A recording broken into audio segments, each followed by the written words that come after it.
পৃথিবীর মানচিত্রে দাঁড়িয়ে থাকা সুজলা সুফলা শস্য শ্যামলা লাল সবুজের পতাকাবাহী আমার প্রিয় মাতৃভূমি সোনার বাংলার ঐতিহ্যবাহী জেলা গাজীপুর মহানগর ৬ নং ওয়ার্ডে অবস্থিত এমা সিনটেক্স লিমিটেড শ্রমিকদের উদ্যোগে আয়োজিত দ্বিতীয় বার্ষিক তাফসীরুল কোরআন মাহফিল।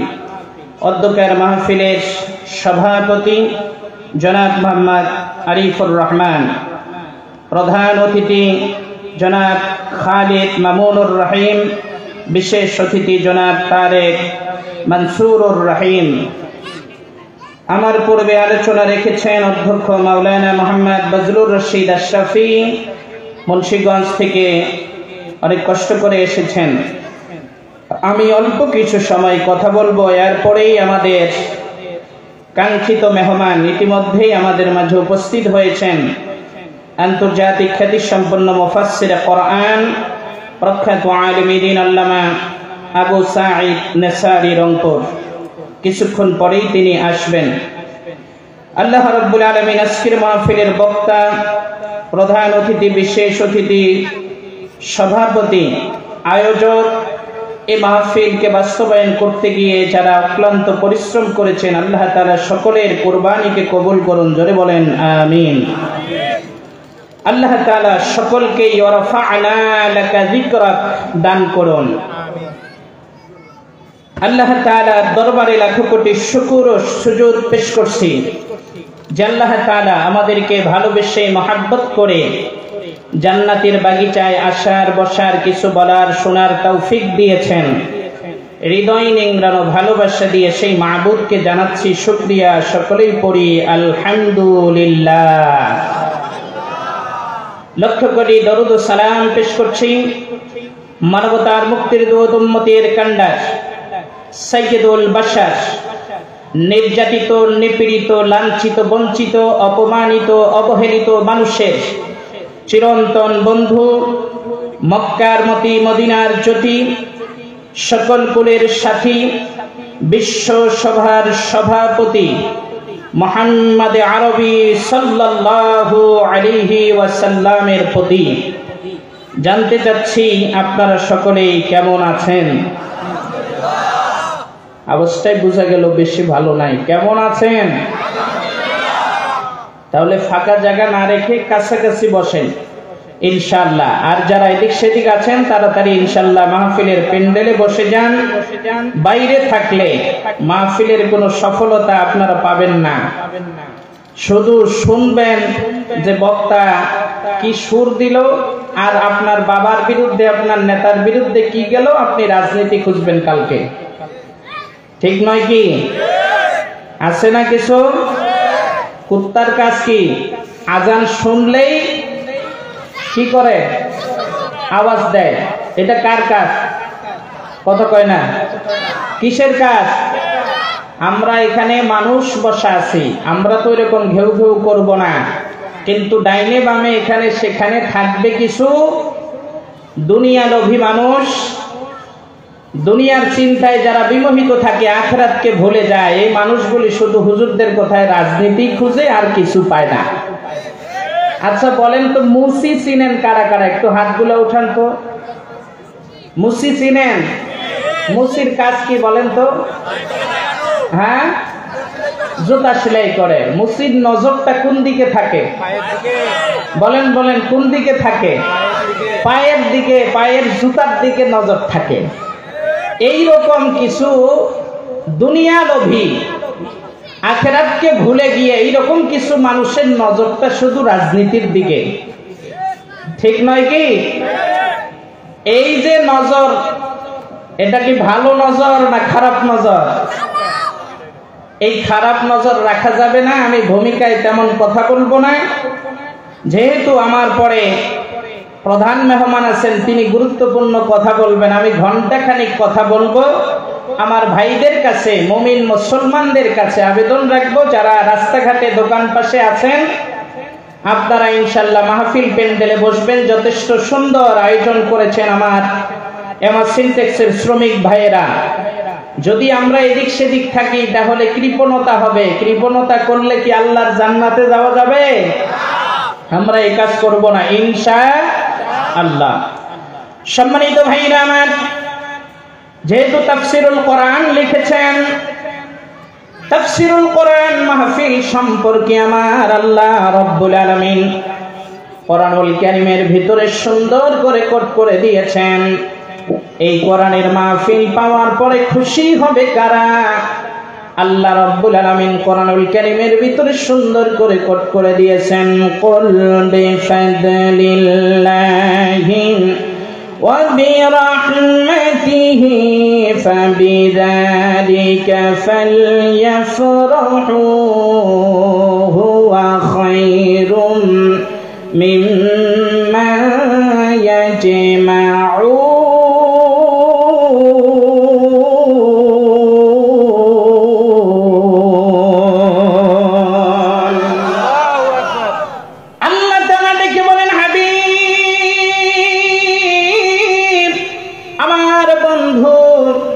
পৃথিবীবাসীকে তোমার উম্মতদেরকে বলে দিয়ে দাও, তারা দুনিয়ার টাকা পয়সা, দুনিয়ার ধন দৌলত, চাকরি বাকরি সমস্ত কিছুর চেয়ে যেন তারা কোরআন পাওয়ার পরে যেন আনন্দ করে। জোরে কোন সুবহানাল্লাহ। কি পাওয়ার পরে আনন্দ করবে? সবাই একসাথে বলেন, কি পাওয়ার পরে? আমরা খুশি না বেজার? যারা এদিক সেদিক আছেন তারা কি খুশি না বেজার? খুশি হইলে কোথায় আসতে হবে? আল্লাহ রাব্বুল আলামিন কোরআন পাওয়ার পরে খুশি হবে যারা, আল্লাহ পাক রব্বুল আলামিন তাদের ব্যাপারে বলেন যারা কোরআন পাওয়ার পরে খুশি হবে। ওয়া ইদা তুলিয়াত আলাইহিম আয়াতুহু زادتهم إيمانا।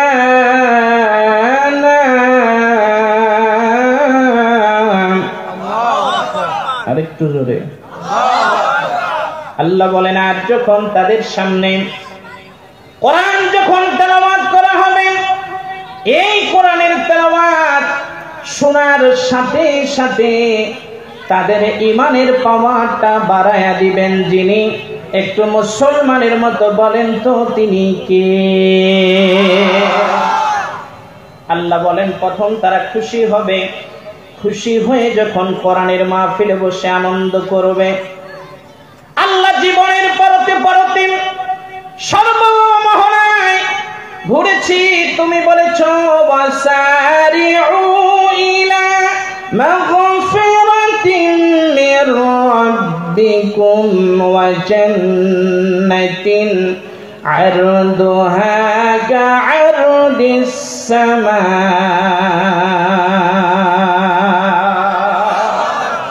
আল্লাহ তুমি বলছো বান্দা দৌড়াও দৌড়াও। আল্লাহ কোন দিকে দৌড়াবো? জীবনের গুনাহ মার্জনার দিকে দৌড়াও। জোরে কোন সুবহানাল্লাহ। গুনাহ মাপের স্থান হচ্ছে কোরআনের মাহফিল। সুবহানাল্লাহ বলবেন না? গুনাহ মাফের স্থান কোথায়? কোরআনের মাহফিল। কিন্তু এখন কি আল্লাহর বান্দারা গুনাহ মাফের দিকে দৌড়ায় নাকি গুনার দিকে দৌড়ায়? গুনার দিকে প্রতিযোগিতা করে, কার চেয়ে কে বেশি গুনাহ করতে পারবে এটা নিয়ে বরং প্রতিযোগিতা শুরু হয়েছে। আসলেই আল্লাহর বান্দাদের করার উচিত ছিল দুনিয়ার জমিনের ভিতরে নিজের জীবনের গুনার মার্জনা করানোর জন্য আর আল্লাহর তরি জান্নাতে যাওয়ার জন্য দৌড়ানোর কথা ছিল, জান্নাতের পথে। এই কোরআনের মাহফিলে যারা বসেছেন, যারা এসেছেন, যারা আসবেন, তারা জান্নাতের দিকেই দৌড়াচ্ছে। জোরে কোন সুবহানাল্লাহ। সম্মানিত ভাইরা আমার, তাহলে কোরআন শুনে এক নম্বরে আনন্দ করবে তারা।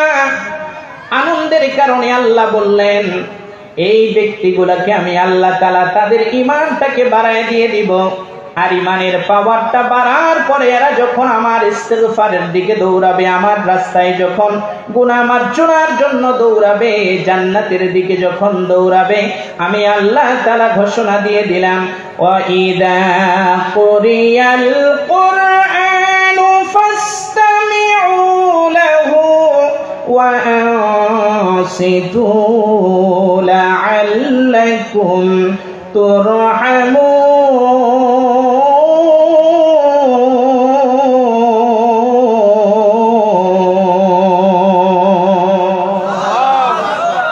আল্লাহ বলেন আর যখন তারা দৌড়াতে শুরু করে দিয়ে দেয় আমার কোরআনের আলোচনায়, যখন তারা দৌড়ে এসে গুনাহ মার্জনার আশায় যখন বসে গেল, বসে যাবার পরে আমি আল্লাহ তাআলার নির্দেশ যদি তারা দুইটা মেনে নেয়, জোরে বলেন কয়টা?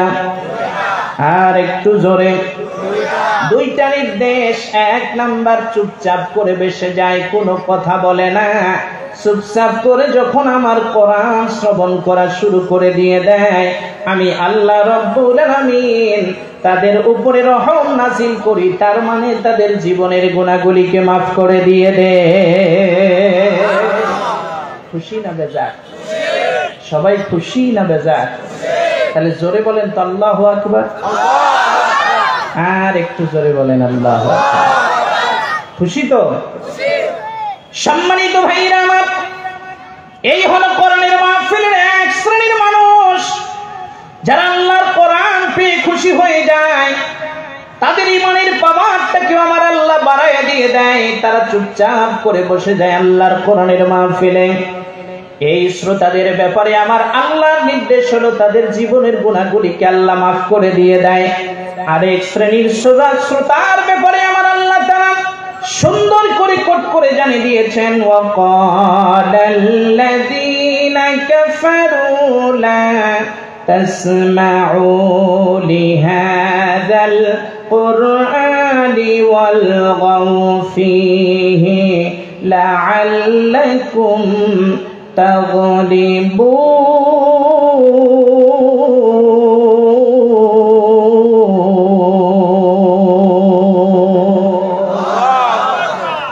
আল্লাহ বলেন আরেক শ্রেণীর নবীর যুগেও শ্রোতা ছিল এরা, এখনো শ্রোতা আছে তারা, কিয়ামত পর্যন্ত এই লোকগুলিও শ্রোতা থাকবে।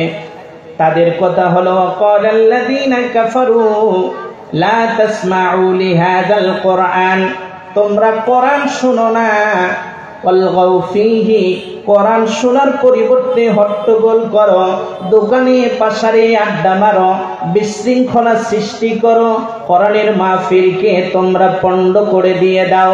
এই ষড়যন্ত্রটা বলেন তো মুসলমানের না কাফেরের? আরেকটু আস্তে করে বলেন, কার কার?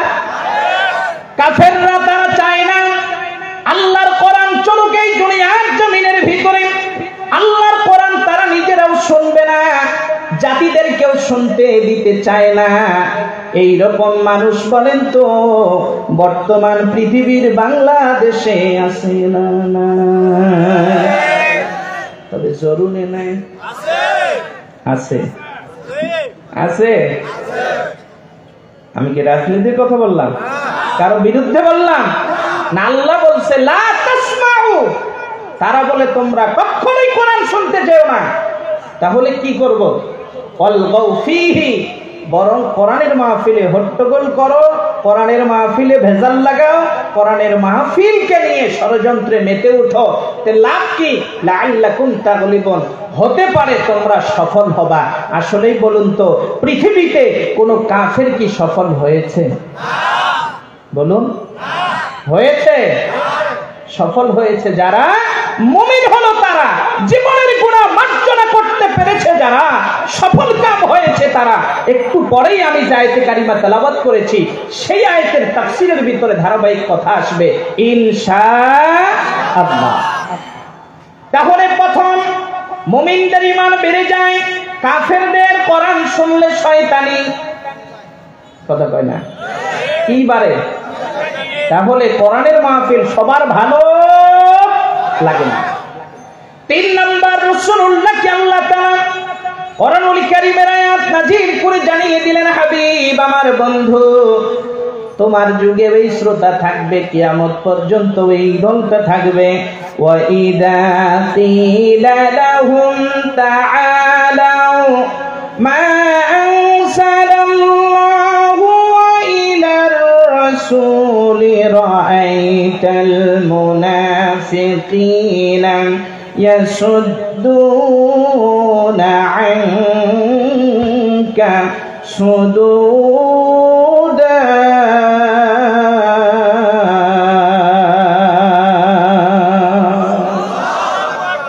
আল্লাহ বলেন হাবিব এক শ্রেণীর মানুষ তারা ওয়াইদা কিলা লাহুম তাআলাউ ইলা মা আনসালাল্লাহ আপনি যখন বলবেন ওয়াইদা কিলা লাহুম তাআলাউ তোমরা এই দিকে আসো মা আনসালাল্লাহ আল্লাহ যা নাযিল করেছেন মুসলমানের মতো বলেন তো আল্লাহ যা নাযিল করেছে সেই কিতাবের নাম কি আল্লাহ আরেকটু জোরে আল্লাহ বলেন হাবিব আপনি যখন বলবেন আল্লাহর কোরআনের দিকে তোমরা আসো আল্লাহর দিকে আসো ওয়াইলার রাসূলি রাসূলের দিকে তোমরা আসো রাআইতাল মুনাফিকিনা ইয়াসুদ্দুনা আনকা সুদুদা আরেক শ্রেণীর মানুষ যাদেরকে মুনাফিক বলা হয় আপনি দেখবেন মুনাফিকের চরিত্রটাই এরকম তারা যখন দেখবে মন মতো কোরআনের কথা হয় না নিজের দলের পক্ষে কোরআনের কথা চলে না কোরআন বলে একদিকে ওনার দল যায় আরেকদিকে কোরআন বলে একদিকে উনি চলে আরেকদিকে কোরআন বলে নামাজ পড় ও করে 5 ওয়াক্তের পরিবর্তে শুধু ঈদের নামাজ পড়ে এখন বলেন তো তার পক্ষে যায় না বিপক্ষে যায় রাআইতাল মুনাফিকিনা ইয়াসুদ্দুনা আনকা সুদুদা আল্লাহ বলেন ওই সময় দেখবে হাবিব এক শ্রেণীর মানুষ যারা মুনাফিক যাদের অন্তঃকরণের ভিতরে নাফাকিয়াত আছে তারা আস্তে করে কেটে পড়বে আর বলবে কি বলে আমরা কি কোরআন বুঝি না আমরা কি কোরআন পড়ি না আমরা কি নামাজ কালাম পড়ি না এগুলা শুরু করছে মাহফিলের নামে রাজনীতি আর একটু আস্তে কম আরো জোরে বলেন আছে না নাই টুপি আছে মুখে দাড়ি আছে কিন্তু রাসূলের আদর্শের দিকে ডাকলে আল্লাহর কোরআনের বিধান বাস্তবায়নের কথা বললে ওদের শরীরে আগুন ধরে এই রকম মুনাফিক জরুরি আছে না নাই আমার কথা না আল্লাহর কথা আমি বাদ দিয়ে দেই বাদ দিয়ে দিব না চলবে ফারুক সিটুক যেখানে যা হয় আল্লাহর কোরআনের কথা চলবে এই পৃথিবী যতদিন থাকবে কথা বলেন ঠিক কিনা সম্মানিত ভাইরা আমার তাহলে প্রথম প্রকার শ্রোতা আমাদের হতে হবে সেটা হলো মুমিন কাফেরও হওয়া যাবে না মুনাফিকও হওয়া যাবে না আল্লাহর কোরআন শুনতে হবে পক্ষে থাক অথবা বিপক্ষে যাক আমি এজন্য প্রায় সময় একটা কথা বলে থাকি হুজুর ভালো থাকে ততক্ষণ হুজুরের ওয়াজটা পক্ষে থাকে যতক্ষণ ওয়াজ যখন আর পক্ষে থাকে না তখন নামাজি ব্যক্তিরাও বলে হুজুর ভালো না আস্তে নাই নাই খুব ভালো হুজুর প্রশংসায় মেতে উঠে হুজুরে যে হাসিটা দেয় হুজুরে যে সালামটা দেয় হুজুরের চলা বলা খুব সুন্দর সুদখোর বলে ঘুষখোর বলে দুর্নীতিবাজও বলে ইসলাম বিদ্বেষীও বলে যারা বলে রাজনীতি আর কোরআন আলাদা তারাও বলে কিন্তু যেই দিন হুজুর সুদখোর ঘুষখোরের বিরুদ্ধে বলছে ওই দিন বলে না হুজুরের যা মনে করছিলাম তা না আস্তে করে বলেন ঠিক না বে ঠিক এরকম মানুষ এখানেও 2-4 জন থাকতে পারে কিনা পারে কিনা সম্মানিত ভাইরা আমার তাহলে আমাদের 1 নাম্বার শ্রোতা হতে হবে 2 নাম্বার হওয়া যাবে না 3 নাম্বার হওয়া যাবে না এই 1 নাম্বার শ্রোতা হবেন যারা আমার সাথে ঠোঁট মিলায়া এবার আল্লাহর সোনালী আয়াতটা পড়ে নেবেন তারা বিসমিল্লাহির রহমানির রহিম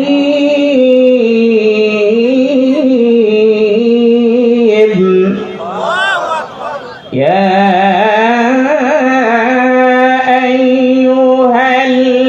আইয়ুহাল্লাযীনা আমানু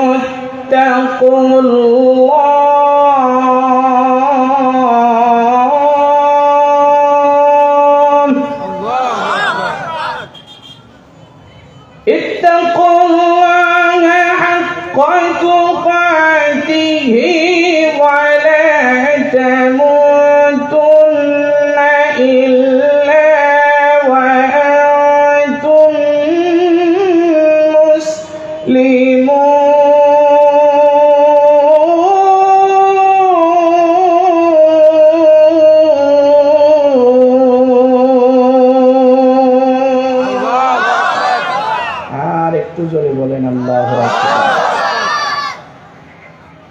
আয়াতটা পড়লাম, এইবার আয়াতের দিকে যাই।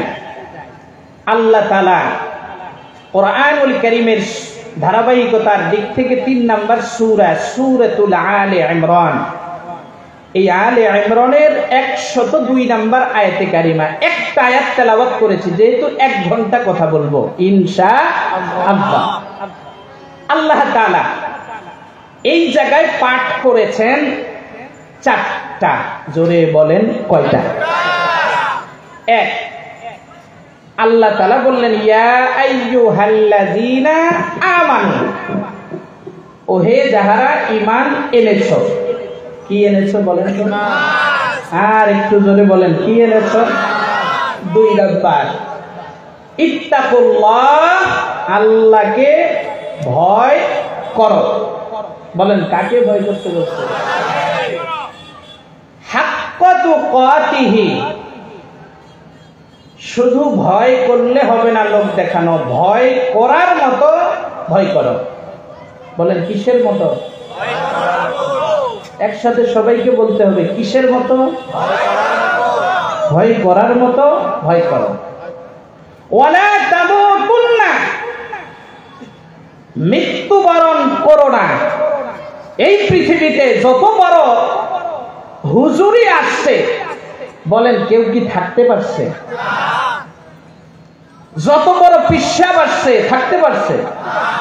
যত বড় ক্ষমতাধর আসছে থাকতে পারছে? এই যে মাঠটা, এই যে স্টেজ, এখানে মাহফিল শুধু আজকে এমা সিনটেক্সের উদ্যোগেই হচ্ছে তা না, এখানে মাহফিল অনেক আগের থেকে হয়ে আসতেছে। এমনও বক্তা এখানে ওয়াজ করেছে, তারা আজকে জীবিত নাই। তারা কোথায় গেছে? মরে গেছে। আল্লাহ বলেন হ্যাঁ ইল্লা, তবে মরবা ওয়া আনতুম মুসলিমুন, মুসলমান হইয়া, মুসলমান ছাড়া মইরো না। বলেন ঘোষণা কি মোল্লার না আল্লাহ? সবাই বলতে পারেন নাই, বলেন ঘোষণা কি আমার না আল্লাহ? মুসলমান না হয়ে মরতে নিষেধ করছে কে? বলেন ইমানদারদেরকে বলছে না বেঈমানদেরকে বলছে? আমরা যারা বসে আছি আমরা ইমানদার, আমরা কোরআনের পক্ষের লোক, ঠিক আছে তো? আল্লাহ তাআলা তাহলে প্রথম ডাকলেন ইমানদারদেরকে। ইমানদার কারা? 7 বিষয়ের উপরে স্বীকৃতি দিয়েছে যারা।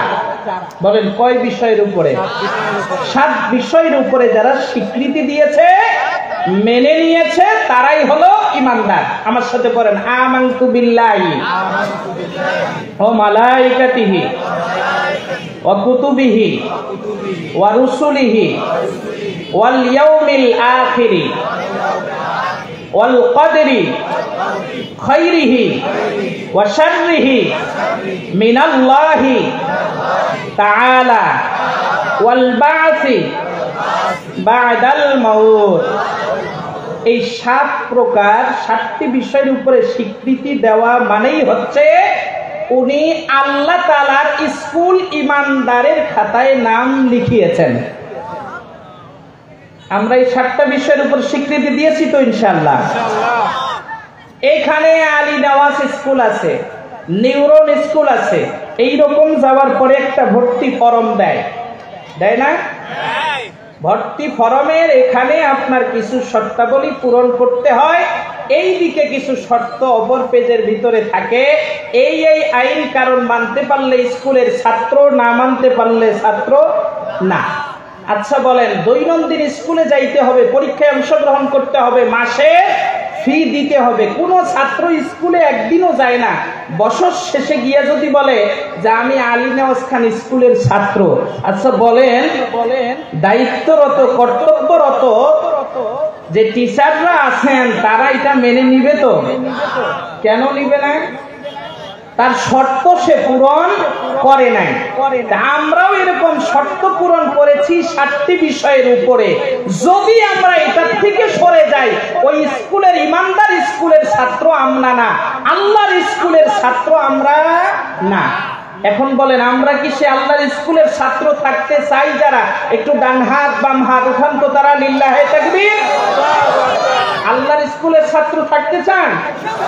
তাহলে শর্ত পূরণ করে না শর্ত ভঙ্গ করে? রাজি সবাই? আল্লাহ তাআলা কবুল করুন, জোরে বলেন আমিন। এই কথাটাই আল্লাহ বলছেন, ইয়া আইয়ুহাল্লাযীনা আমানু, যারা এই 7টি বিষয়ের উপরে স্বীকৃতি দিয়ে ঈমান এনেছো, মানে আল্লাহর স্কুলে আল্লাহর প্রতিষ্ঠানে ভর্তি হয়েছো, ইত্তাকুল্লাহ, আল্লাহকে ভয় করো, হাক্কা তুকাতিহি, ভয় করার মতো। জোরে কোন সুবহানাল্লাহ। সম্মানিত ভাইরা আমার, কথা বেশি বাড়াবো না, অল্প সময়ের ভিতরে যেহেতু শেষ করতে হবে। আল্লাহর কোরআন সুন্দর করে আমাদেরকে কোট করে জানিয়ে দিবেন, ও পৃথিবীর মানুষেরা, যারা তোমরা ঈমান এনেছো, আল্লাহকে ভয় করো। এখন আমরা বললাম ভয়টা কি, তাকওয়াটা কি? তাকওয়া অবলম্বন করব যে আল্লাহ তাআলা সুন্দর করে কোট করে বলে দিয়েছেন, যারা আমাকে ভয় করে, ভীতি প্রদর্শন করে, আমার ভয়ে যারা চিন্তিত হয়ে যায়, আমি আল্লাহ তাদের ব্যাপারে ঘোষণা দিলাম, হুদাল্লিল মুত্তাকিন। যারা আমার ভয় করেন, যারা আমাকে ভয় করলো, তারা হলো মুত্তাকি। আল্লাহকে দেখে বললাম, আরশের মালিক, জমিনের মালিক, আমরা যে মুত্তাকি হলাম, আমাদের কি কোনো কোয়ালিটি মানা লাগবে কিনা? আল্লাহ বলেন, 5টা কোয়ালিটি মানলে তোমরা মুত্তাকি হবে, তাকওয়াবান হবে। আল্লাহ রাব্বুল আলামিন সুন্দর করে সূরা বাকারায় কোট করে দিলেন, আল্লাযীনা ইউমিনুনা বিল গায়বি ওয়া ইউকিমুনাস সালাতা ওয়া মিম্মা রাযাকনাহুম ইউনফিকুন ওয়াল্লাযীনা ইউমিনুনা বিমা উনজিলা ইলাইকা ওয়া মা উনজিলা মিন ক্বাবলিক ওয়া বিল আখিরাতি হুম ইউকিনুন।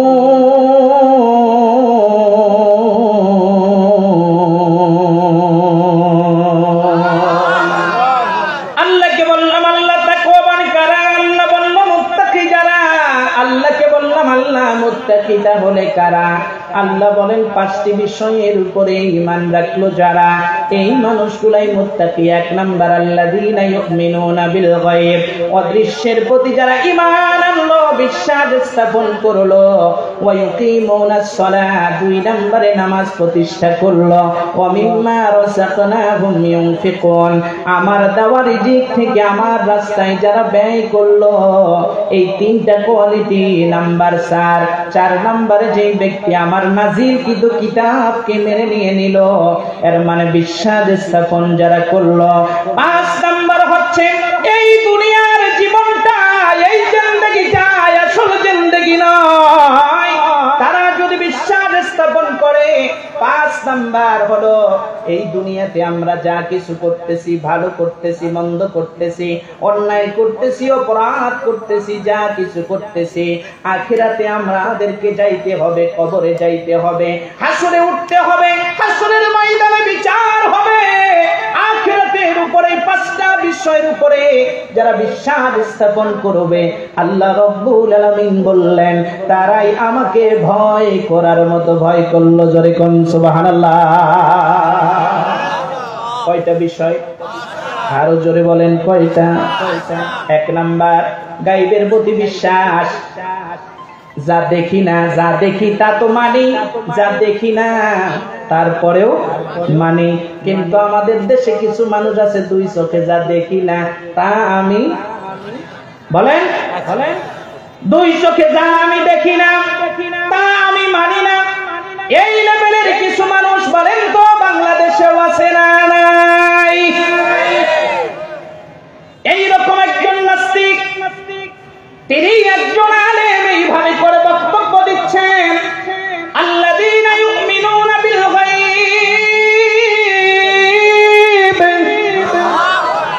যা দেখো না অদৃশ্যের প্রতি ঈমান আনো, গায়বের প্রতি ঈমান আনো, আল্লাহকে মানো।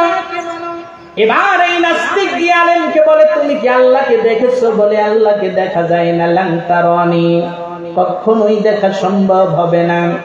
বলে যদি আল্লাহকে দেখা সম্ভব না হয়, আমি আল্লাহকে না দেখা পর্যন্ত আল্লাহর হুকুম পালন করব না।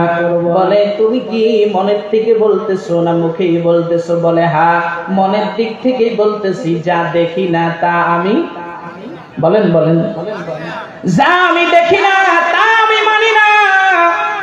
বলে তাই নাকি? বলে হ্যাঁ। এরপরে ওই আলেম আবার বক্তব্য দেওয়া শুরু করলেন। বক্তব্য দিতে দিতে এইবার বলেন, এবার আপনার কাছে আমার আরো কিছু প্রশ্ন আছে। বলে কি প্রশ্ন আছে? বলে প্রশ্ন হইল এই, যা দেখি না সেটা তো আমি কখনোই মানব না। আপনারাই তো ওয়াজ করেন হুজুর, আল্লাহর হুকুম ছাড়া গাছের একটা পাতাও লড়ে না, এখনই আপনি বললেন। কিন্তু আমি যে পাপ করি, গুনাহ করি, ভালো করি, মন্দ করি, এটাও তো তাহলে আল্লাহর পক্ষ থেকেই করি। নাম্বার 3, এই গুনাহ করার কারণে কেন আল্লাহ জাহান্নামে আমাকে দিবেন? এটার জন্য তো আমি তাহলে দায়ী না। আলেমদের ভিতরে কিছু আলেম থাকে নরম, আর কিছু আলেম থাকে গরম। কথা কয় না দেখি, সবাই নরম হয় না, কেউ নরম থাকে, কেউ গরম থাকে। আবু বকরের তবিয়তে কেউ থাকে নরম, ওমরের ভূমিকায় কেউ থাকে গরম। আলেম বলে তাই নাকি? তাহলে দাঁড়াও তুমি। সাথে সাথে একটা শুকনো মাটির ঢিলা নিয়ে একবার জোরে করে মারছে, হাতের ভিতরে আইসা লাগছে। লাগার কারণে বলেন তো ব্যথা হয়েছে কি হয় নাই? ব্যথা যখন হয়ে যায়, সাথে সাথে দরবারে গিয়ে মামলা দায়ের করে দিয়ে দেয়। মামলা দায়ের করার পরে এবার হুজুরকে আদালতে হাজির করা হয়। হুজুরকে যখন হাজির করা হলো, হুজুরকে এবার ডাক দিয়ে বলে, আপনি হুজুর মানুষ, আপনি এমন একটা কাজ কিভাবে করে করলেন? বলে আমি এমনি এমনি করি নাই, সে আমাকে 3টা প্রশ্ন করেছে। বলে হ্যাঁ, এটা তো সে বলেছে। 3 প্রশ্নের উত্তর আপনি দিতে পারবেন না, এটা না পারবেন না, এটা বললেই তো হয়ে যায়। বলে এটা বললে হয়ে যায়, কিন্তু আমি মুখের থেকে বলার চেয়ে ওই ঢিল মারাটাকে বেশি গুরুত্ব দিয়েছি। ওইটার ভিতরেই 3টা প্রশ্নের উত্তর আছে। আর একটু জোরে কয় না, আর একটু জোরে। 1 নাম্বার তার প্রশ্ন ছিল, যা দেখি না তা মানি না। আমিও বলবো যা দেখি না তা মানি না। সে যে বলছে হাতের ভিতরে ব্যথা, ওর হাতের ভিতরে যে ব্যথা, ব্যথা কেমন দেখা যায় এটা আমাকে দেখাইতে হবে। দেখাইতে না পারলে আবার ইট লই আইছি। সুবহানাল্লাহ বলবেন না? ইট সাথে লই আইছি, ব্যথা দেখাইতে হবে। ব্যথা কেমন দেখা যায় এটা দেখাইতে না পারলে আমি মানি না। 2 নাম্বার হইল, সেটা বলেছেন পাপ করি আর ভালো কাজ করি আল্লাহর পক্ষ থেকে হয়। যদি আল্লাহর পক্ষ থেকে হয়, আল্লাহ আমারে হুকুম করছে, আমি ওরে মারছি, আল্লাহর হুকুমেই তো হয়েছে। তাহলে আবার 3 নাম্বার তার প্রশ্ন হলো, শাস্তি কিসের? তাহলে আমাকে আদালতে ডাকলেন কেন? সুবহানাল্লাহ কয় না এখন? এবার ব্যথা দেখাইতে পারে না। 2 নাম্বার তার কথা ছিল, আল্লাহর হুকুমেই সব হয়, আল্লাহর হুকুমেই মারছি, তাহলে শাস্তি হবে কেন? অনুমতি দেন আরেকটা মাইরা দেই। সুবহানাল্লাহ কয় না? কয় প্রশ্নের উত্তর এক জায়গায়। তিন প্রশ্নের উত্তর পেয়ে যায়। নাস্তিক তখন বলে যা দেখি না তাও আমি মানি। এবার বলেন তো আমাদের মানা তার মানার ভিতরে পার্থক্য আছে না নাই? আল্লাহ বলেন পাঁচটি বিষয়ের স্বীকৃতি যারা দিয়ে দেয়, যা দেখি তা তো মানি, যা দেখি না সেটাও মানি, আল্লাহর কুদরত যেখানে যেটা আছে সেটা মেনে নিয়েছি, এই বিশ্বাস স্থাপন করলো যারা, আল্লাহ পাক রব্বুল আলামিন বললেন মুত্তাকি হয়ে গেল তারা, তাকওয়াবান হয়ে গেল তারা। আল্লাহর হাবিবের একজন সাহাবী, তিনার নাম হচ্ছে হযরত আলী রাদিয়াল্লাহু তাআলা আনহু। তার কাছে এক ব্যক্তি গিয়া জিজ্ঞাসা করলেন, ওগো আলী, তাকওয়াটা মূলত কি? আপনি যদি একটু বুঝাইয়া বলতেন ভালো হতো। হযরত আলী রাদিয়াল্লাহু তাআলা ডাক দিয়া বলেন, তাকওয়া হলো চার জিনিসের নাম। জোরে বলেন, কয় জিনিসের নাম? চার জিনিসের নাম হচ্ছে তাকওয়া। এক নম্বর হযরত আলী বললেন, ও পৃথিবীর মানুষেরা ভালো করে শুনে নাও, আল খাউফু মিনাল জালিল। এক নম্বর তাকওয়া হচ্ছে আল্লাহকে ভয় করা। যেখানেই থাকো সেখানেই আল্লাহকে স্মরণ করা, আল্লাহকে ইয়াদ রাখা। বলেন তো এই মাহফিলে আমরা স্মরণ করি, ভয় করি কাকে? রাস্তাতে ভয় করা লাগবে কাকে? দোকানে পাশারে ব্যবসা বাণিজ্যে চাকরি বাকরিতে সর্বত্রই ভয় করা লাগবে কাকে? এই আল্লাহকে ভয় করা, আল্লাহকে স্মরণ করা। আমরা ঘরের ভিতরে যেটা করি সেটাও দেখেন তিনি কে? মাহফিলে প্রকাশ্যে যা করি সেটাও দেখেন তিনি। ঘরের ভিতরে গোপনে গিয়া যেটা করি, বিছানায় গিয়ে করি অথবা গর্তের ভিতরে যায়া করি, যেখানেই করি না কেন বলেন তো পৃথিবীর সমস্ত মানুষের চোখে ফাঁকি দেওয়া গেল, একজনের চোখে ফাঁকি দেওয়া যায় না, তিনি কে? এক পীর তার মুরিদানদেরকে ডাকছে।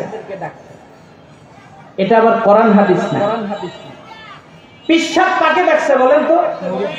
মুরিদদেরকে ডাকছে। মুরিদরা আসছে, আসার পরে মুরিদরা যখন কিছুদিন থাকে, থাকার পরে একটা চিন্তা থাকে, যদি কোনোভাবে হক্কানি পীর বা শাইখরা, আমাদের দেশে কিছু ব্যবসায়ী পীর আছে না নাই? আছে।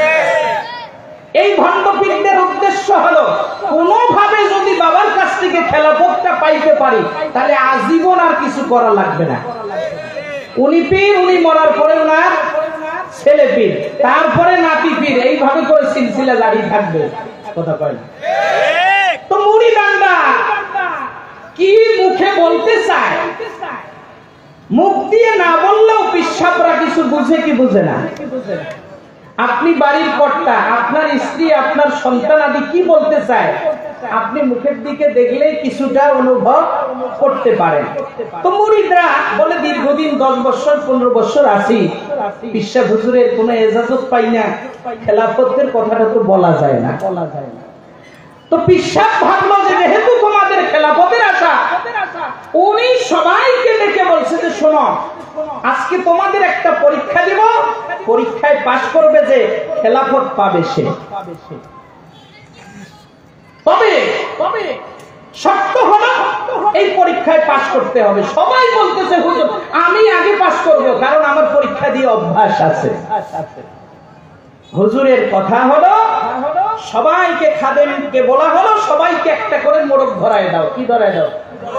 মোরগ ধরায় দাও। সবাইকে একটা করে মোরগ ধরায় দিছে, আর একটা করে ছুরি দিয়ে দিচ্ছে, দিয়ে বলছে এইটাকে জবাই করে নিয়ে আসবা, কেউ যেন না দেখে পৃথিবী। তো এক একজনে গেছে, কেউ গিয়া পানির তলে ঢুইবা মোরগ জবাই করে নিয়ে আসছে, কেউ গর্তের ভিতরে গিয়ে কেউ যেন না দেখে সেখানে গিয়ে জবাই করে নিয়ে আসছে, কেউ ঘরের ভিতরে দরজা জানলা সবকিছু আটকায়া দিয়া সেখানে জবাই করে নিয়ে আসছে। তো একজন একজন করে যখন আসছে, পিশাব বলে বাবা তুমি জবাই করছো? হ্যাঁ। কেউ দেখে নাই? বলে না হুজুর। আমি গর্তের ভিতরে গেছি, কেউ দেখে নাই, আমি ছুরি চালাইয়া, তো কেউ ধরে নাই বলে পায়ের তলে ফেলে শুধু গলা কেটে দিছি। কোথায়? পায়ের তলে ফেলে গর্তের ভিতরে জবাই করে দিছি, কেউ দেখে নাই। আরেকজন তুমি বলে আমি ঘরের দরজা জানলা সবকিছু আটকায় দিয়া এরপরে আমি জবাই করছি, কেউ দেখে নাই। বলে তোমার কি অবস্থা? বলে আমার অবস্থা হলো আমি পানির তলে গেছি, যাইয়া ওখানে তোর দেখার সুযোগ নাই, ওখানে দুই পায়ের মাঝে মরক ধইরা ওখানে জবাই করছি। হুজুর আমার হাতও একটু কেটে গেছে। বল তাই নাকি? বলে হ্যাঁ। তো আরেকজনকে পাঠাইলাম, কই? কয় তো এখনো আসে নাই। হুজুর আমি তো দেখি নাই, আমি তো জবাই করছি, কেউ দেখে নাই, আমি তো খেলাফত পাবো। ও বলে আমি তো খেলাফত পাবো, ও বলে আমি তো খেলাফত পাবো। সর্বশেষ যিনি আসছে তিনি জবাই করা ছাড়াই আসছে। তো ওকে জিজ্ঞাসা করলো তুমি জবাই করার জন্য পাঠাইছি, তুমি আমার হুকুমই মানো না, তাহলে তুমি খেলাফত পাবা কোত্থেকে? বলে হুজুর আপনার হুকুম মানার জন্য চেষ্টা করছি। গর্তের ভিতরে গেলাম, সেখানে গিয়ে পৃথিবীর সব মানুষের চোখ আমি ফাঁকি দিতে পেরেছি, কিন্তু একজনের চোখ আমি ফাঁকি দিতে পারি নাই। কে সে? বলে আমার মহান রবের চক্ষুকে আমি ফাঁকি দিতে পারি নাই। এখান থেকে আমি পানির তলে গেছি, ওখানেও সমস্ত মানুষের চোখ আমি ফাঁকি দিয়া জবাই করার জন্য ছুরি যখন চালাবো তখন মনে হয়ে গেল এই পানির ভিতরে তো দূরের কথা, এত বড় মরকের গলায় ছুরি চালানো তো দূরের কথা, ক্ষুদ্রতম প্রাণী এই অতল গব্বরে যেখানে আছে সেই প্রাণীর খবর যে আল্লাহ আমার নেয়, সেই প্রাণীর খাবারের ব্যবস্থা যে আল্লাহ করে, তার চোখে তো এখানেও আমি ফাঁকি দিতে পারবো না। অতএব পীরের হুকুম আমার পালন করা সম্ভব হবে না, এই জন্য মরকটারে তাজা লইয়া আসছি হুজুর, আমার খেলাফতের দরকার না।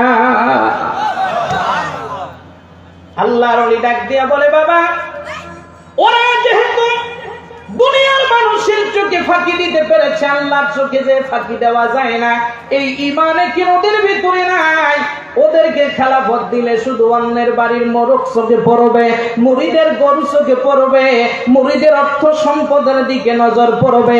আর তুমি যেহেতু মরকের গলায় ছুরি চালাইতে গিয়া আল্লাহরে ভুলতে পারো নাই, তুমি মুরিদানের অর্থ সম্পদের দিকে তাকাবা না, তুমি তাকাবা আল্লাহর বান্দা প্রিয় মাহবুব কিভাবে করে করা যায়, এই আখিরাতের পথের জন্য চেষ্টা করবে।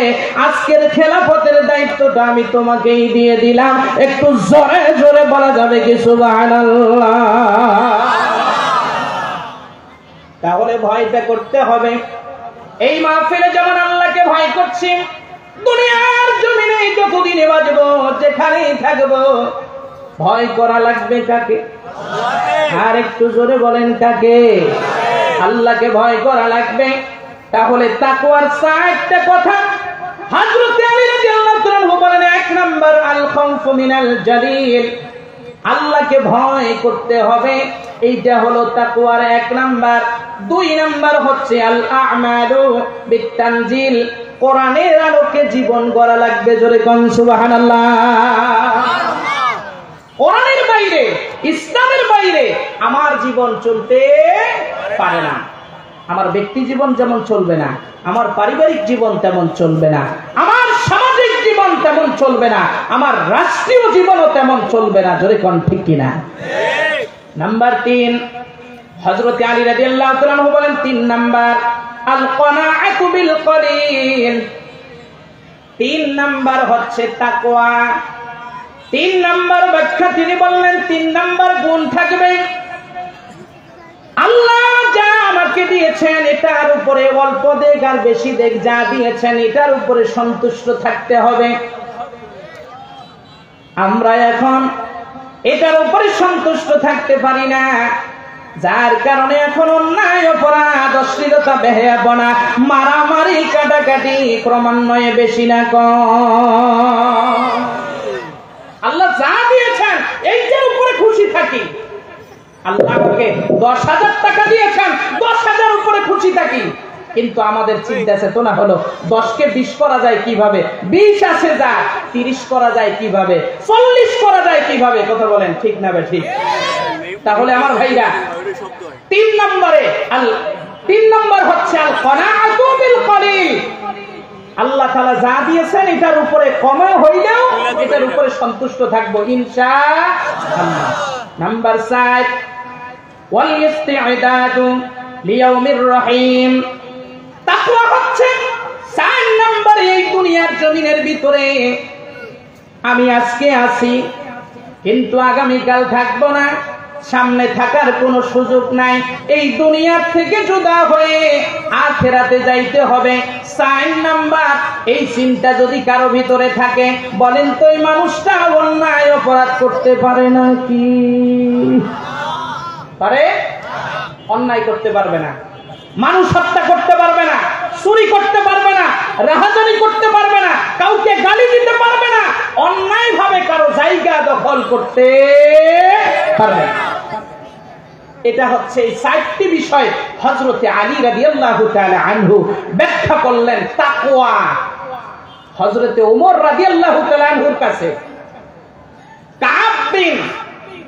কাব রাদিয়াল্লাহু তাআলা আনহু তিনি গেলেন খলিফাতুল মুসলিমিন ওমর রাদিয়াল্লাহু তাআলা আনহুর কাছে গিয়ে বললেন, খলিফাতুল মুসলিমিন আপনার কাছে আমার একটা প্রশ্ন।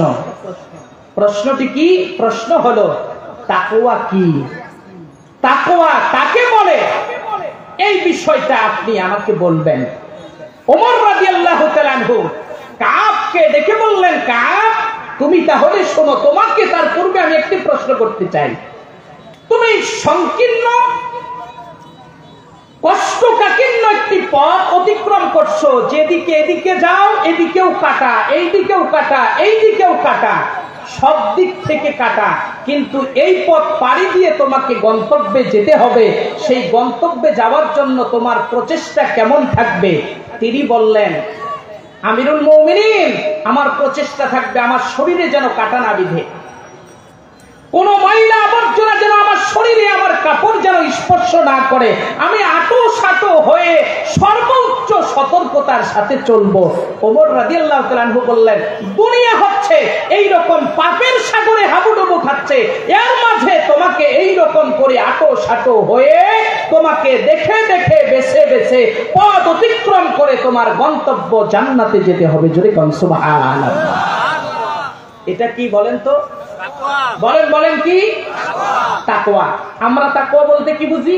রাইফি হুজুরের মতো একটা উঁচা টুপি লাগবে, রাইফি হুজুরের মতো একটা জুব্বা লাগবে, একটা পাগড়ি লাগবে, আর একটা রুমাল মাথার উপর দিয়ে রাস্তা দিয়ে হাঁটবে, লা ইলাহা ইল্লাল্লাহ নৌকার মালিক তুই আল্লাহ। হ্যাঁ, এইটা কি তাকওয়া? কথা কয় না তো। এইটা কি তাকওয়া? তাকওয়াটা এই জায়গার ভিতরে থাকে। বলেন কোথায় থাকে? এখানে থাকে। আর কাজে কর্মে সর্বক্ষেত্রে এইটা বোঝা যায় যে মানুষটা তাকওয়াবান। তার চলা, তার বলা, তার সমস্ত কিছু কার জন্য হয়? বলেন একসাথে, কার জন্য হয়? আল্লাহর জন্য হয়। আমরা তাহলে এইবার পাইলাম কি? তাকওয়া।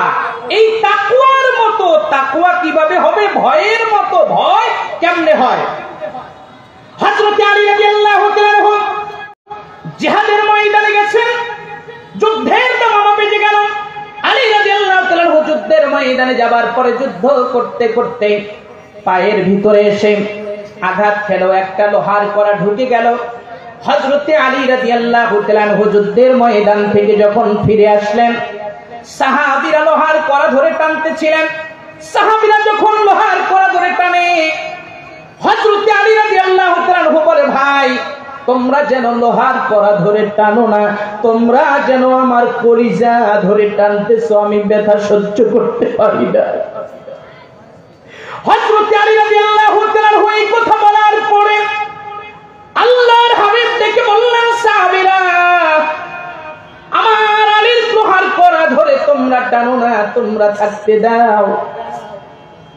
আমার আলী যখন আল্লাহর সামনে নামাজে দাঁড়িয়ে যাবে, ওই সময় লোহার কড়াটা তোমরা বিসমিল্লাহ বলে টান দিয়ে বের করে ফেলিও। জোরে কোন সুবহানাল্লাহ।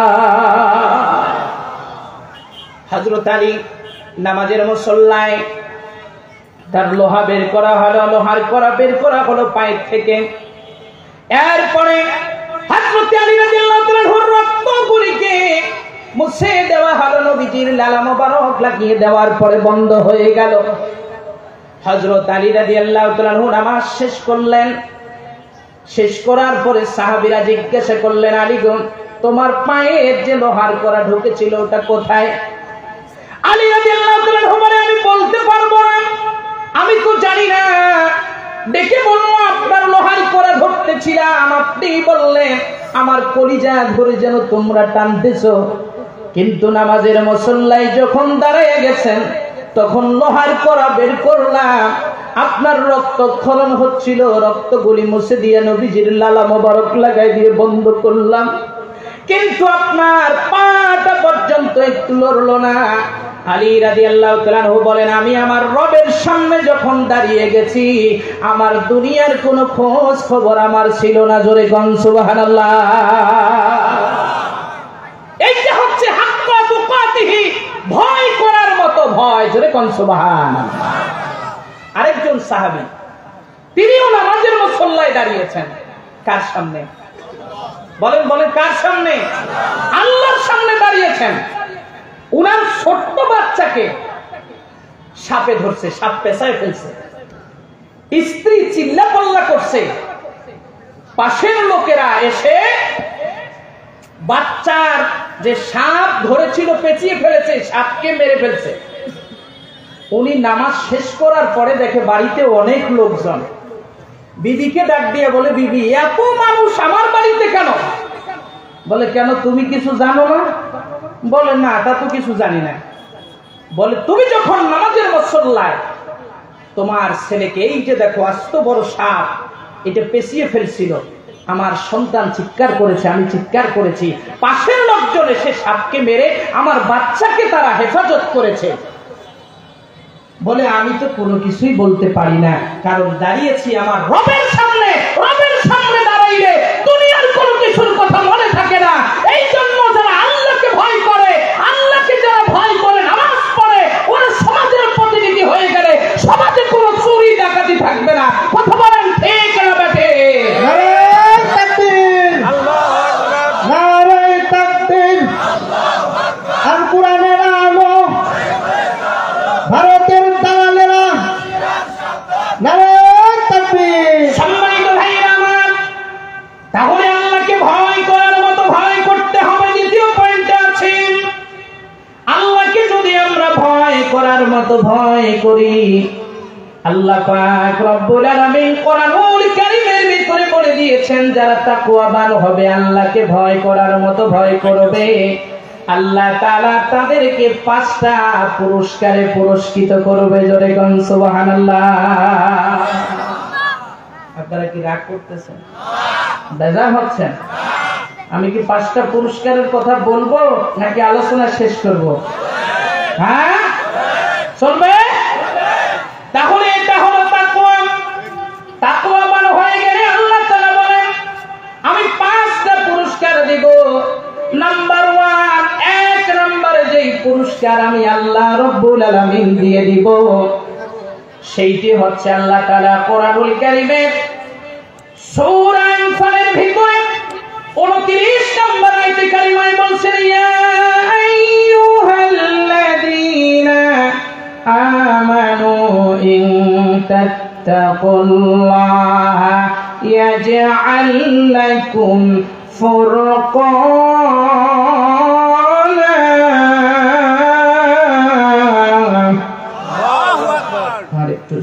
আল্লাহু আকবার। আর একটু আওয়াজ করে বলেন।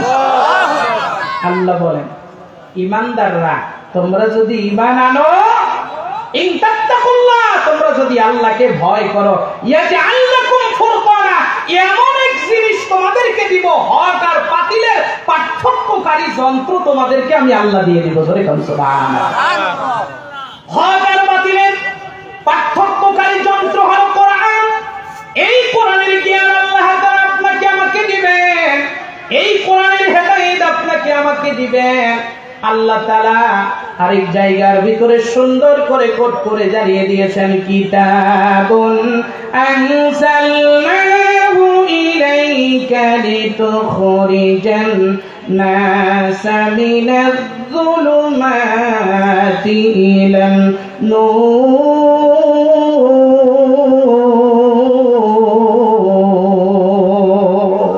আল্লাহু আকবার। আর একটু জোরে বলেন আল্লাহু আকবার। আল্লাহ বলেন এই কিতাবকে যারা মেনে নিয়ে নেবে, যারা তাকওয়াবান হবে, তাকওয়াবান হইলে সে যে হক বাতিলের পার্থক্য বোঝে না, তাকওয়া যারা অবলম্বন করবে, আল্লাহকে ভয় করার মতো ভয় যারা করবে, তাদেরকে আমি পথ দেখিয়ে দিলাম। ভালো মন্দ হক আর বাতিলের পার্থক্য করার যন্ত্র কোরআন দিয়ে দিব। তাকে অন্ধকার থেকে আমি আল্লাহ আলোর পথ দেখায় দিব। জোরে কোন সুবহানাল্লাহ। 2 নাম্বার পুরস্কার আল্লাহ পাক রব্বুল আলামিন কোরআনুল কারীমে সূরা আরাফের ভিতরে সুন্দর করে কোট করে জানিয়ে দিয়েছেন। আমার সাথে পড়েন, ওয়ালাউ আন্না আহলাল কুরআ আমানু ওয়াত্তাকাউ লাফাতাহনা আলাইহিম বারাকাতিন মিনাস সামাই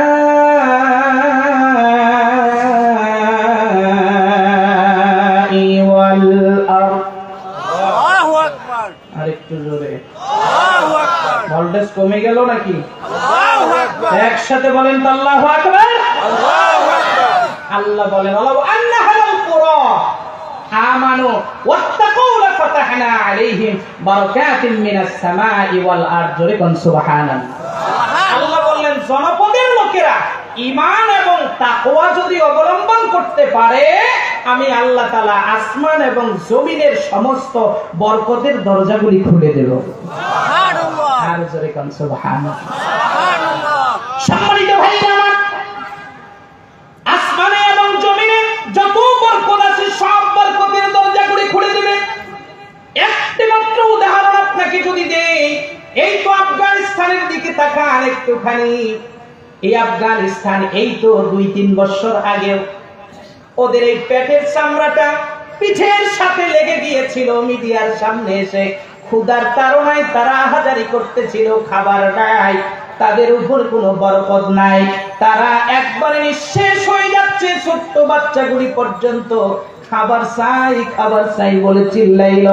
আল্লাহ পাক রব্বুল আলামিনের ওই জনপদের লোকেরা যখন তারা ঈমান এবং তাকওয়ার সাথে যখন রাষ্ট্র ব্যবস্থায় তো 2 বছর ধরে শুরু করে দিয়ে দিল, 2 বছরের ব্যবধানে এবার পৃথিবীর যত মরল আছে এই মরলরা বলতেছে আফগানিস্তান যেইভাবে করে অগ্রসর হচ্ছে অর্থনৈতিক ভাবে সামনের দিকে, মাত্র কয়েক বছরের ব্যবধানে আফগানিস্তান হবে পৃথিবীর সবচেয়ে বড় অর্থওয়ালা একটি রাষ্ট্র। জোরে কোন সুবহানাল্লাহ।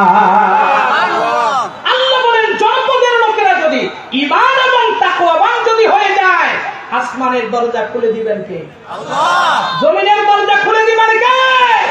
তারা আল্লাহকে ভয় করবার কারণে আজকে এখান থেকে গাড়িতে করে একজন বক্তা 20-30 হাজার টাকা পায়, এখান থেকে যাওয়ার সময় রাস্তায় বিভিন্ন জায়গায় ডাকাইতের কবলে পড়ে। কথা বল না কেন? এটা তো বক্তাদের কথা।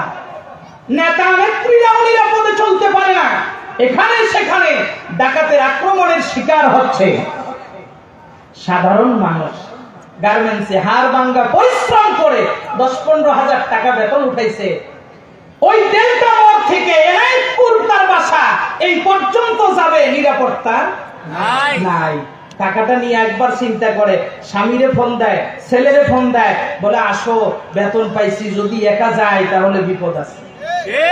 সিপাহী সাপাই দুষ্কৃতিকারীরা থেকে স্বামীর সামনে স্ত্রীর টাকা নিয়ে যায়, এরকম আছে না নাই?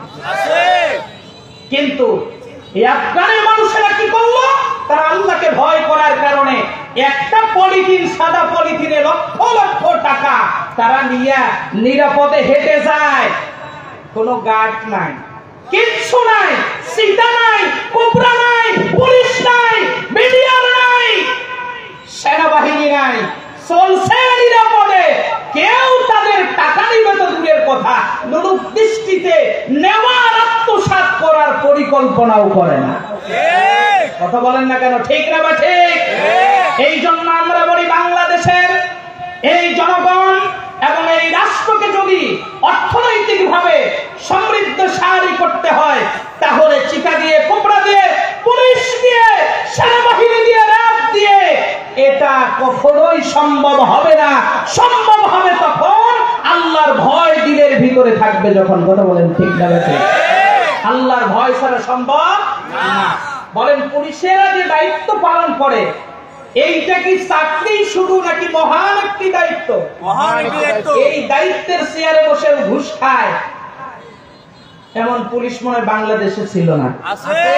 হ্যাঁ, যেই হারুন এত মানুষকে পিটাইতো অন্যায়ের কারণে, কিন্তু দিন শেষে দেখা গেল এই মানুষটা এত জুলুম করছে গুরুত্বপূর্ণ একটি পদে থেকে যদি আল্লাহর ভয় থাকতো তাহলে এই রকম হইতো না। কথা বলেন ঠিক না বাঠে? আল্লাহর ভয় দিলের ভিতরে ঢুকাতে হবে।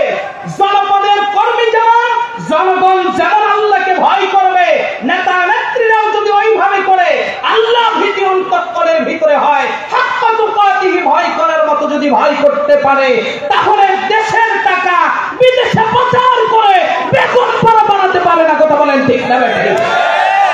তাহলে এই কাজগুলি করেছে যারা আল্লাহর ভয় দিলের ভিতরে ছিল না, তাদের আল্লাহ ভীরু মানুষদেরকে, আল্লাহ ভীরু মানুষদেরকে বল মত নির্বিশেষে আগামী দিন যদি আমরা আল্লাহ ভীরু হতে পারি আর চেয়ারে যারা যাবে তাদেরকে যদি আল্লাহ ভীরু ব্যক্তিদেরকে পাঠাতে পারি, আশা রাখি ইনশাআল্লাহ আফগানিস্তানের ইতিহাস আমাদেরকে বলতে হবে না, বাংলার ভূখণ্ডের ইতিহাস পৃথিবীব্যাপী আলোচনা হবে। কথা বলেন ঠিক না বেঠিক? আচ্ছা, শুধু এখানে বললেই হবে না, কাজ করা লাগবে? রাজি আছেন না? নাই সবাই রাজি? ওই যে 2-4 জন উঠেছে আর বাদ বাকি হুজুর নাই। রাজি আছেন? দেখি বলিল্লাহে তাকবীর। আল কোরআনের আলো, কোরআন আছে যেখানে, আমরা আছি সেখানে। সুন্নাহ আছে যেখানে, আমরা আছি সেখানে। নবীর আদর্শ যেখানে, আমরা আছি সেখানে। লিল্লাহে তাকবীর। আল্লাহু আকবার। রাগ করলেন মনে হয়? বেজার হইলেন? চলবে আর কিছুক্ষণ? তাহলে 2 নাম্বার পুরস্কার, এই দেশে যদি আমরা অর্থ দিয়ে যদি সমৃদ্ধশালী হতে চাই, ঈমান এবং তাকওয়া অবলম্বন করতে হবে। আমরা করব ইনশাআল্লাহ। আল্লাহ রাব্বুল আলামিন 2 নাম্বার তাহলে জনপদের লোকদের এই অর্থ আকাশ থেকে জমিন থেকে তিনি দিবেন। কিভাবে করে দিবেন? এই দেশের ভিতরে তখন চোর থাকবে না। যখন এই দেশে যা আবাদ পানি হয়, যা ফসলাদি হয়, এই দেশের ভিতরে গার্মেন্টস সেক্টর সহ বিভিন্ন কলকারখানা থেকে যে টাকা আয় হয় এইটা তখন থাকবে, এটা দেশের বাইরে যাবে না। বলেন তো আল্লাহর রহম তখন নাজিল হবে কি হবে না? এই জন্য আমরা ভাইরা আল্লাহকে ভয় করব, ঈমান আনব। নাম্বার 3 পুরস্কার আল্লাহ রাব্বুল আলামিন সুন্দর করে কোট করে জানিয়ে দিয়েছেন, ওয়ায়ুকাফিরু আনকুম সাইয়্যাতিকুম ওয়া ইয়াগফির লাকুম ওয়াল্লাহু যুল ফাদলিল আযীম।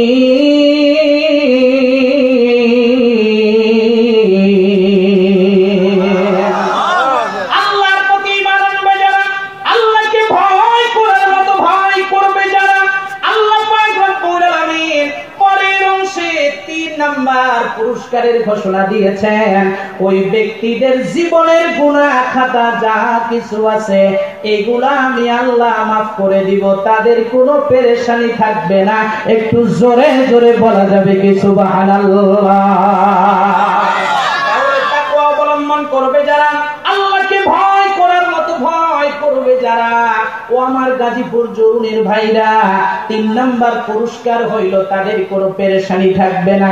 এখন বলেন তো আমাদের পেরেশানি আছে না? বাড়ির ভিতরে আপনি আছেন, এখানে বৃদ্ধ মাটাকে গ্রামে রেখে আসছেন, বলছেন মা গো অর্থের অভাবে গরিব মানুষ, আমি মাগো দুইজনে মিলে চাকরি করব গার্মেন্টসে, আর তোমার কাছে একটা গরু রেখে গেলাম, গরুটাকে তুমি লালন পালন কইরো আর খাইও মা, মাসে মাসে বিকাশে টাকা পাঠাবো। হঠাৎ করে শোনা যায় বাড়ির পাশে আরেক বাড়িতে গরু চোর ঢুকছে।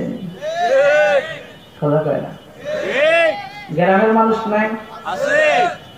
আপনার সন্তানটাকে আপনি রেখে আসছেন স্কুলে, আপনার মেয়েটাকে আপনি পাঠালেন কলেজের ভিতরে, মেয়েটা যে আবার একা একা সুন্দরভাবে তার ইজ্জত আবরু নিয়ে ফিরে আসবে, এটা নিয়ে আপনার পেরেশানি। মেয়েটা নিয়ে আবার জামাই লইয়া সাথে আসে, মেয়েটা নিয়ে আবার দেখা যায় সকালবেলা পাঠিয়েছি, বিকালবেলা বাড়িতে ফিরবে ইজ্জত আবরু নিয়া, নাকি ধর্ষিতা হয়ে ইজ্জত আবরু বিক্রি করে দিয়ে ফিরবে, এর কোনো নিশ্চয়তা নাই। এই জন্য একটা পেরেশানি বলেন তো আছে না নাই? আল্লাহ বলেন তাকওয়াবান হবে যারা, আল্লাহকে ভয় করার মতো ভয় করবে যারা, তাদের এই পেরেশানি থাকবে না। এই পেরেশানি দূর করে দিবেন যিনি, মুসলমানের মতো আওয়াজ দিয়ে বলেন তো তিনি কে?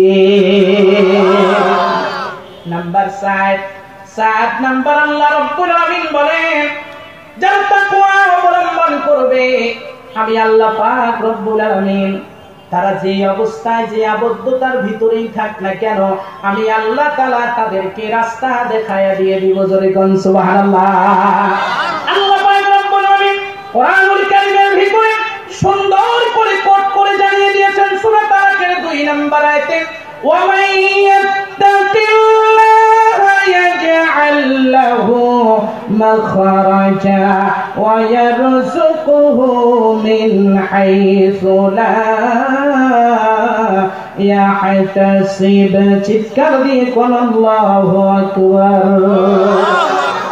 আল্লাহ বলেন যারা ঈমান আনবে, আল্লাহকে ভয় করার মতো যারা ভয় করবে, তাদেরকে যদি কেউ কি করে আবদ্ধ করে রাখে, এমন কোন স্পেসে যদি তাদেরকে রেখে দিয়ে দেওয়া হয়, আল্লাহ পাক রব্বুল আলামিন বলেন আমি আল্লাহ তাআলা তার জন্য বের হওয়ার রাস্তা আমি প্রশস্ত করে দিয়ে দেই। জোরে কোন সুবহানাল্লাহ। শুধু প্রশস্ত করে দিয়ে দেই তাই শুধু নয়, বরং তাদেরকে জুলুম নির্যাতন নিপীড়ন যখন করা হয়, তাদেরকে খেতে দেওয়া হয় না। ওয়ায়ারযুকুহু, আমি আল্লাহ তাআলা তাদেরকে রিজিক দান করি। সুবহানাল্লাহ। আর একটু জোরে বলবেন না? সুবহানাল্লাহ। এই তো আমার ভাইরা, আমাদের পরেই তো সিরিয়া স্বাধীন হলো। কথা কয় না? ঠিক। সিরিয়া স্বাধীন হলো। এই সিরিয়াতে একজন আল্লাহর গোলামকে 5 বছর নয় 15 বছর পর্যন্ত আটকিয়ে রাখা হয়েছে। তাকে জিজ্ঞাসা করা হলো, আল্লাহর বান্দা তোমার শরীরের এই অবস্থা, যতটুকু জানতে পেরেছি তোমাদেরকে ঠিক মতো খেতে দেওয়া হতো না। আল্লাহর বান্দা সিরিয়ার মুসলিম ডেকে বলে, হ্যাঁ, একদিন নয় 2 দিন নয়, মাসের পরে মাস আমাদেরকে না খাওয়িয়ে রেখেছিল এই জানোয়ার। এরপরে বলল, তাহলে তোমরা কিভাবে করে বেঁচেছিলে? বলে, আমরা সেখানে শুধু আমাদের রবকে আমরা স্মরণ করেছি। আল্লাহ তুমি তো মুসার আল্লাহ, তুমি তো ঈসার আল্লাহ। আল্লাহ তুমি যদি মুসাকে খাওয়াইতে পারো, তার উম্মতকে যদি খাওয়াইতে পারো গো আল্লাহ, তাহলে আমরা কি অপরাধ করছি? আমরা তো তোমার বিশ্ব সেরা নবীর উম্মত। আল্লাহ তোমার নবীর উম্মত হবার কারণে, আল্লাহর জমিনে আল্লাহর দিন বিজয় করার কথা বলার কারণে এই জন্য আমাদের উপরে জুলুম হয়েছে, আমাদেরকে খেতে দেয় না। ও আল্লাহ তোমাকে স্মরণ করছি, তুমি আমাদেরকে খাওয়াইতে পারো। ওয়ায়ারযুকুহু, আল্লাহ আমাদেরকে তুমি খাওয়াও। এই কথা বলতাম, অটোমেটিক আমাদের খাবারের ব্যবস্থা করে দিত কে আমরা জানি না। আমাদের বিশ্বাস আমাদের আল্লাহর প্রতি আমাদের বিশ্বাস আছে, আমাদের আল্লাহ আমাদেরকে খাওয়াইছে। একটু মুসলমানের মতো জোরে কোন সুবহানাল্লাহ। সম্মানিত ভাইরা আমার, তাহলে বোঝা গেল ঈমান এবং তাকওয়াবান যদি হয়ে যায়, তাহলে আমাদেরকে রাস্তা দেখায় দিবেন আল্লাহ তাআলা। এরপরে যত সংকুচিতর ভিতরে যত বেড়া জাল দিয়ে আমাদেরকে রাখা হোক না কেন, সেখান থেকেও বের করার রাস্তা দেখাবেন যিনি, তিনি কে? আল্লাহ। সেখানে যদি খাইতে না দেয়, সেখানে যদি পড়তে না দেয়, খাওয়াবেন যিনি, পড়াবেন যিনি, একটু মুসলমানের মতো বলেন তিনি কে? আল্লাহ খাওয়াবেন, আল্লাহ পড়াবেন।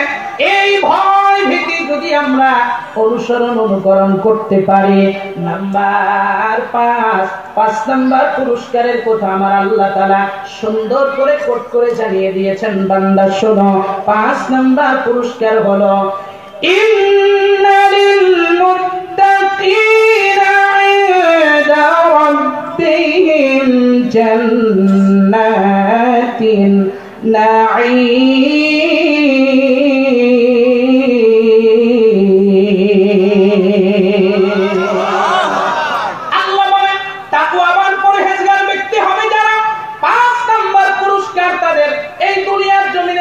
সহ্য করেছে, নির্যাতন সহ্য করেছে, মার খেয়েছে, অত্যাচার সহ্য করেছে, রক্ত দিয়েছে, অঙ্গ প্রত্যঙ্গ বিকলাঙ্গ হয়ে গেছে, আমাকে ভয় করার মতো ভয় করেছে। 5 নাম্বার পুরস্কার আমি আল্লাহ তাআলা তাদেরকে জান্নাতুন নাঈম দিয়ে দিব। একটু জোরে জোরে বলা যাবে কি সুবহানাল্লাহ? লা ইলাহা ইল্লাল্লাহ, জোরে লা ইলাহা ইল্লাল্লাহ, লা ইলাহা ইল্লাল্লাহ, লা ইলাহা ইল্লাল্লাহ, লা ইলাহা ইল্লাল্লাহ। কি হলো? সত্যি বলে গেল? জোরে কোন? লা ইলাহা ইল্লাল্লাহ, লা ইলাহা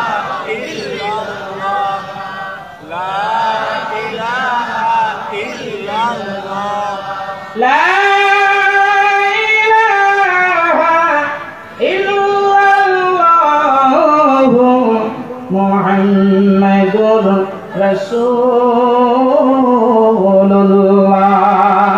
একটু জোরে জোরে কোন আল্লাহু আকবার।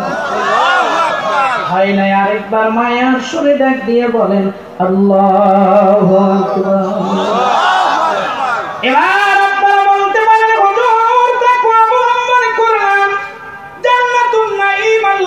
দিয়ে দিবেন ওই জান্নাতের ভিতরে যে যাব, ওখানে কি আছে গো?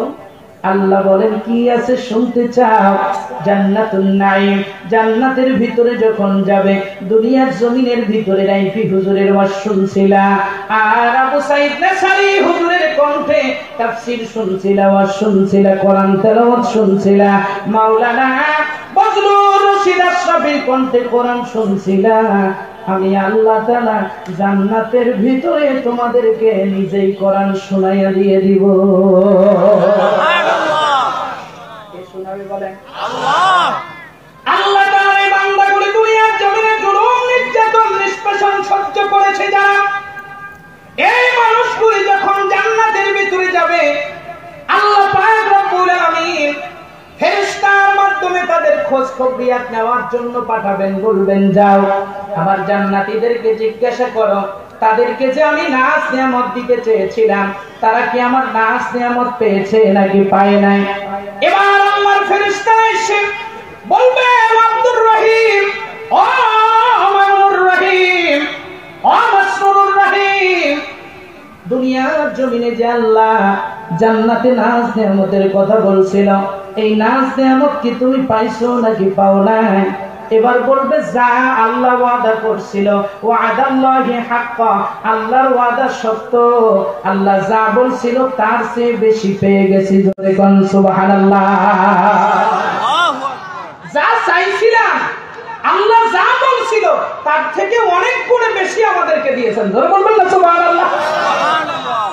এবার আল্লাহর ফেরেশতারা বলবেন যা তোমাদেরকে দেওয়ার কথা ছিল তার চেয়ে বেশি পেয়েছো, তবে এখনো আসল জিনিস পাও নাই। সুবহানাল্লাহ বলবেন না? সুবহানাল্লাহ। এখনো আসল জিনিস পাও নাই। লোকেরা বলবে আসল জিনিস কি? বলে আমরা বলতে পারবো না।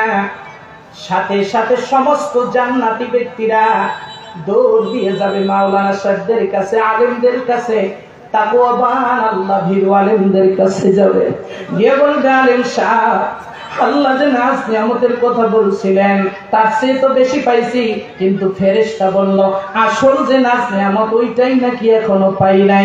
সেই নিয়ামত কোনটা? আল্লাহ সঙ্গে সঙ্গে নোটিশ জারি করবে, এখনো সময় হয় নাই, এখনো বলবা না, সময় হইলে ওপেন করবা, এর আগে ওপেন করতে পারবা না। একটু জোরে জোরে বলা যাবে কি সুবহানাল্লাহ? তাহলে আমার ভাইরা, জান্নাতে যাবার পরে প্রয়োজন হবে আলেমের, বিবাহের সময় প্রয়োজন হয় আলেমের, মরার সময় প্রয়োজন হয় আলেমের। ওই আলেমদেরকে নিয়ে যারা সমালোচনা করে, মানববন্ধন করে, তাদেরকে যারা কটূক্তি করে, পরোক্ষভাবে ওরা জাহান্নামের রাস্তায় হাঁটে। কথা বলেন ঠিক কিনা? আলেমদের সাথে বেয়াদবি করা যাবে না। কথা কয় না? যাবে যাবে না।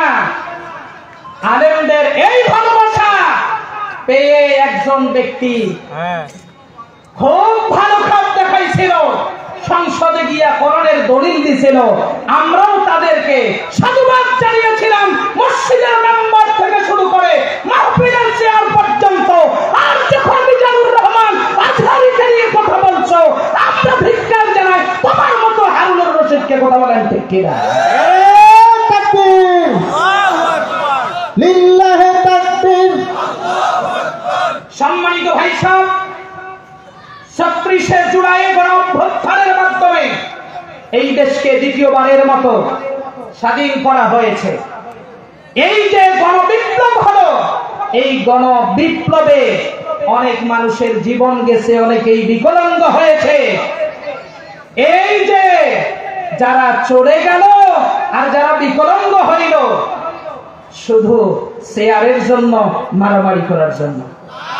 হ্যাঁ, এতদিন খবর নাই, কথা বলার স্বাধীনতা নাই, একটা মিছিল বের করার সামর্থ্য নাই।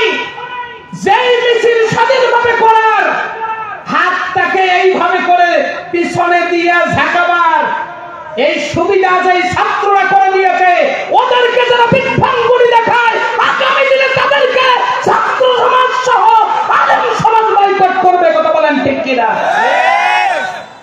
অতএব এই দেশ ইসলাম প্রিয় দেশ, রয়ের এজেন্ডা বাস্তবায়নের জন্য যদি কেউ ষড়যন্ত্রে মেতে ওঠে, সেই ষড়যন্ত্রের মোকাবেলা করার জন্য মুসলিম হিসাবে, দেশপ্রেমিক হিসাবে প্রয়োজনে রক্ত দিব, জীবন দিব, রাজি আছেন তারা?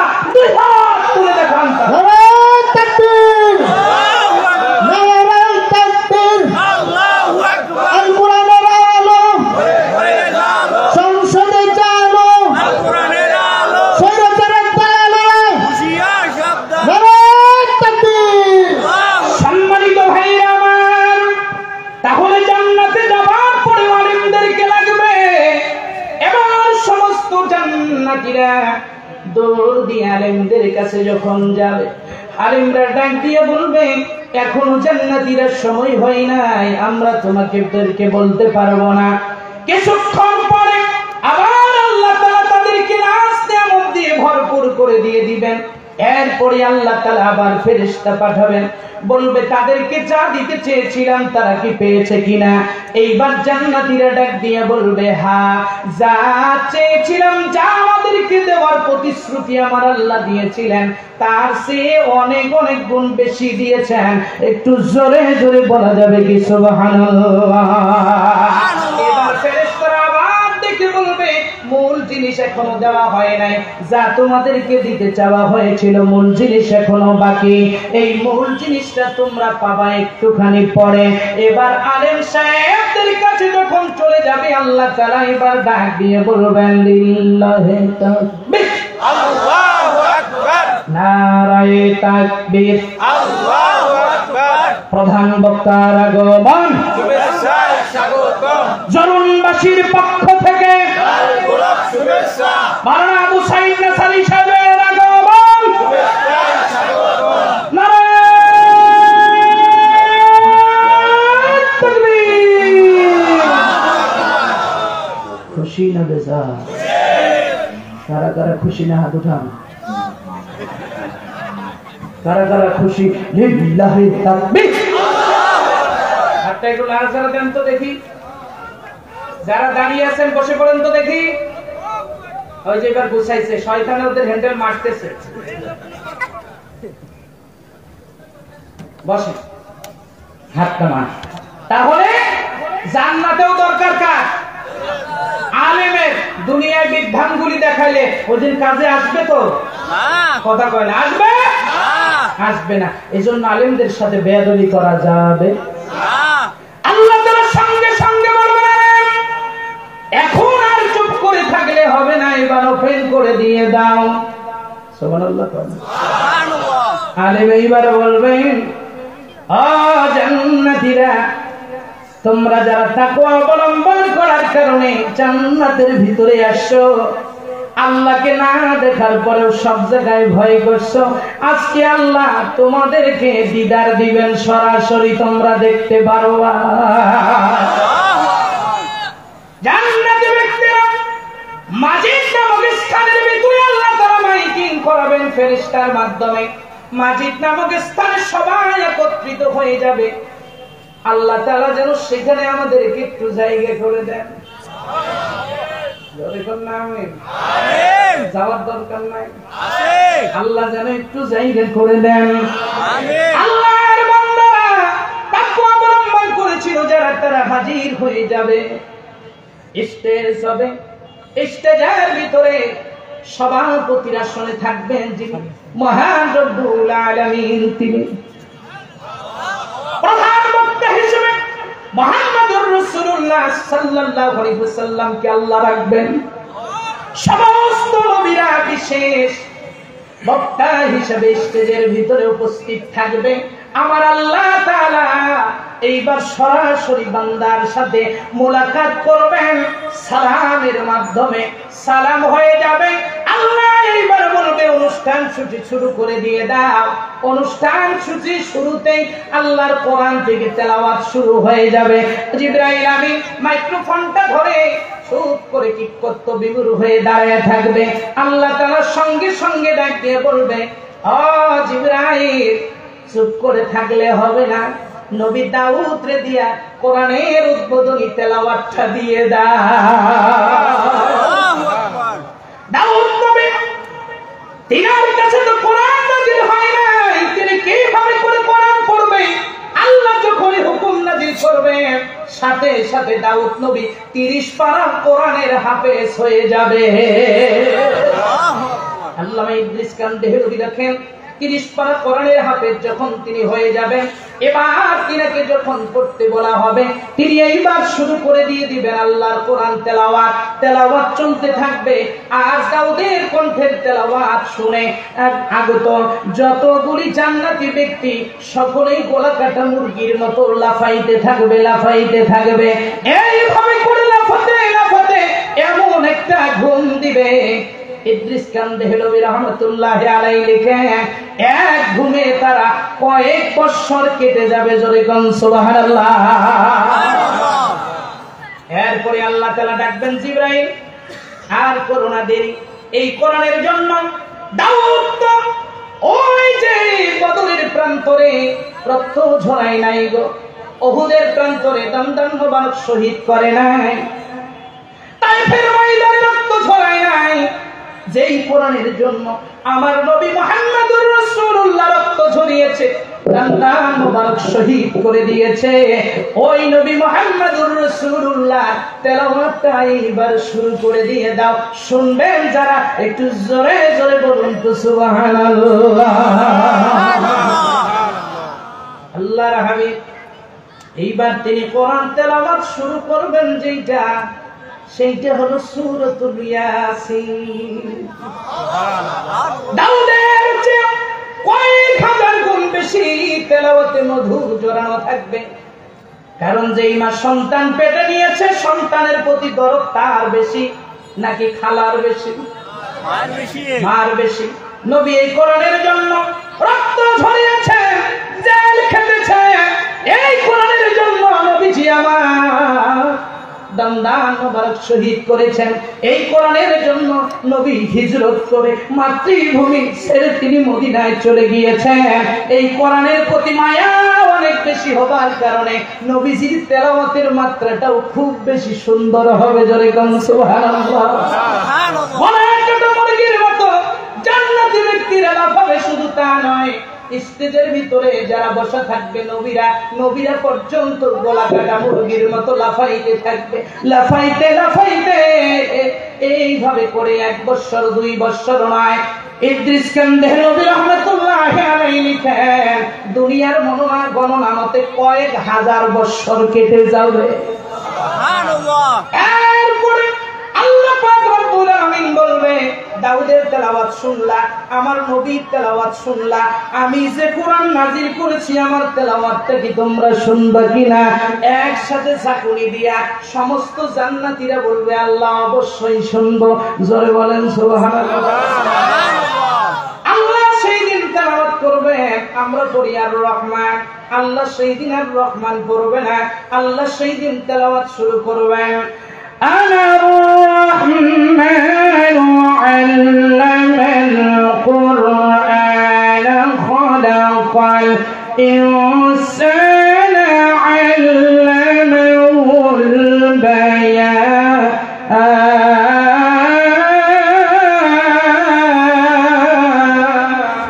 الله أكبر আমি রহমান সুবহানাল্লাহ সুবহানাল্লাহ আমি রহমান আল্লাহর কোরআন দুনিয়ার জমিনে আমি তোমাদেরকে কোরআন শিক্ষা দিয়েছি।